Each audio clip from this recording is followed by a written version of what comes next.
Hello everyone, and welcome to today's Explainer. Today, we're unpacking what is basically the ultimate magic trick, the global financial system. We interact with it every single day, right? But we rarely stop to actually ask how it works under the hood. Well, the material we're analyzing today pulls back the curtain on this whole machine to reveal what it calls the illusion of money.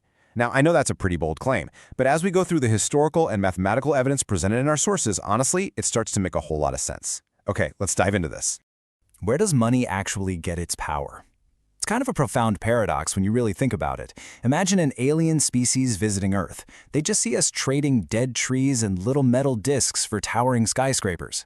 Because currency is literally just a piece of paper. It has absolutely zero intrinsic value.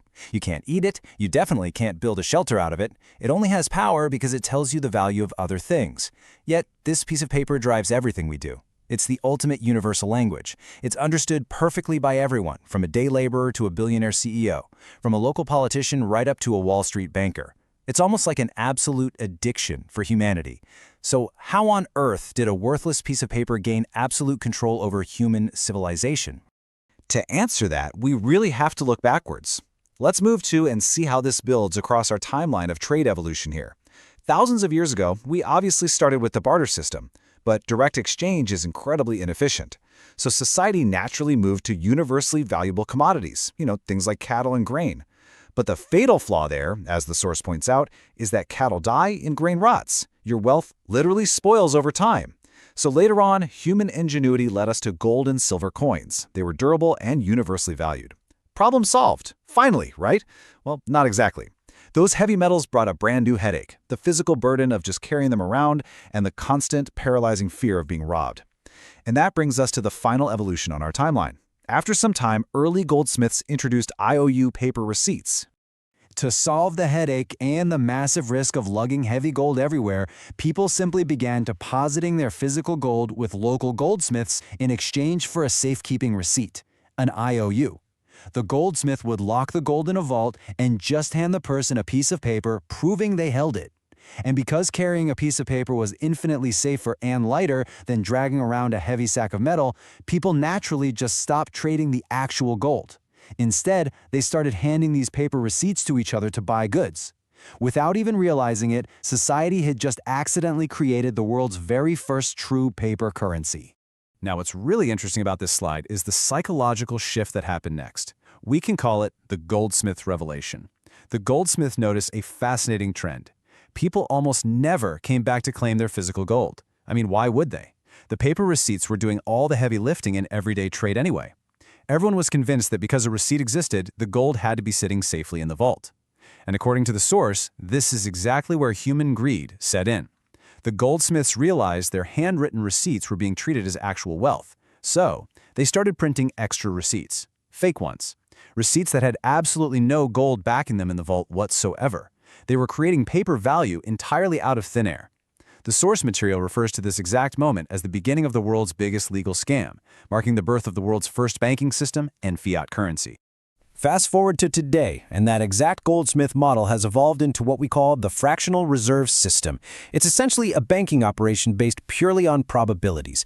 Banks lend out the vast majority of the funds you deposit with them, keeping only a tiny fraction of it locked away as a true cash reserve. Most people just assume that when you deposit money, the bank puts in a little digital box with your name on it and maybe makes a straightforward profit on the interest spread when they lend it out. But the source emphasizes that there is a brilliant, almost hidden mathematical trick behind modern banking that most of us remain completely unaware of. And this brilliantly illustrates exactly how that mathematical trick operates. Let's walk through the bank money multiplier step by step. Step 1. You walk into a bank and deposit 1,000 rupees in hard cash. Step 2. Under the rules of fractional reserve banking, the bank is only required to hold on to a fraction of that. So let's say there's a 10% reserve rule. They keep 100 rupees in the vault. Step 3. The bank immediately takes your remaining 900 rupees and lends it to someone else who applied for a loan. Now, step 4 is where the magic really happens. That borrower doesn't just sit on the 900 rupees, right? They spend it. That money goes to a shopkeeper who then redeposits that same 900 rupees right back into the banking system. The bank takes that 900, holds 10%, and lends out 810 rupees. And the cycle just repeats endlessly. To really grasp the implications of this, let's just look at the actual numbers. You, the depositor, Log into your banking app and you see a visible balance of 1,000 rupees. You feel you have 1,000 rupees of purchasing power. The borrower, who just got the loan, logs into their app and sees 900 rupees. They also feel they have 900 rupees of purchasing power. Combined, the visible wealth floating around in the economy is now 1,900 rupees. But look at the actual physical reality. The actual physical cash sitting in the bank is still just your original 1,000 rupees. The bank has essentially doubled the perceived money supply just by typing numbers into a computer screen. And the source material highlights an absolutely staggering revelation about this process. It doesn't just stop at 1900. Because that lending cycle repeats over and over again, holding 10%, lending 90%, holding 10, lending 90. Through this mathematical compounding, a single hard cash deposit of 1,000 rupees can eventually be converted into a massive 10,000 rupees of circulating virtual currency. Just think about that leap. The source wants to make it very, very clear. Banks are not just passive middlemen earning a tiny percentage of interest. No, they are active engines that literally generate extra virtual currency into the market out of thin air. Which brings us to a rather terrifying number, 30%. The source poses a scenario. You probably think your money is perfectly safe in the bank, right? Ready for you to withdraw whenever you feel like it? But because of this fractional reserve system, that is mathematically impossible.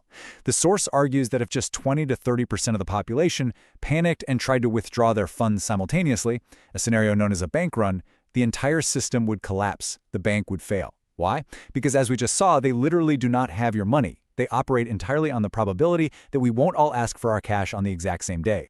When you put this into a global perspective, the scale is just staggering. If you were to add up the balance of every single bank account in the world, the hard reality is that physical cash, actual notes and coins, makes up barely 10% of that total wealth. A staggering 90% is comprised entirely of virtual digits. It is wealth that only exists as pixels on your mobile phone or computer screen. It is backed by absolutely nothing but the collective assumption that the system will just keep spinning. So the crucial point is summarized perfectly right here. The source material argues quite forcefully that this system, this whole illusion of money, is not accidentally complex. It is deliberately complicated. The heavy jargon, the complex financial instruments, the opaque fractional rules, it's all designed so that the common person cannot easily understand how it works. By keeping the mechanics hidden in plain sight, everyday people remain trapped in a system, working their entire lives for virtual digits that banks just create with the push of a button.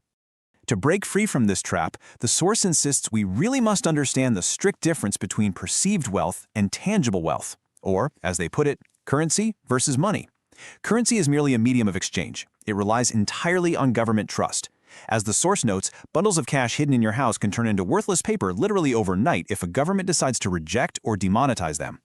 But real money, on the other hand, is a tangible, valuable asset, like gold. It holds intrinsic value independently. Its worth remains completely unaffected by the political declarations of any government in the world.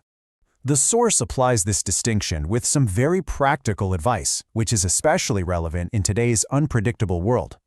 Financial influencers are always out there pushing complex digital assets, right?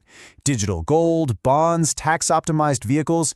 But at times of true global crisis, like a severe pandemic or a systemic collapse, only real goods are actually useful. Think about it. If the system freezes, a digital gold bond certificate on your phone cannot buy you a year's worth of food rations.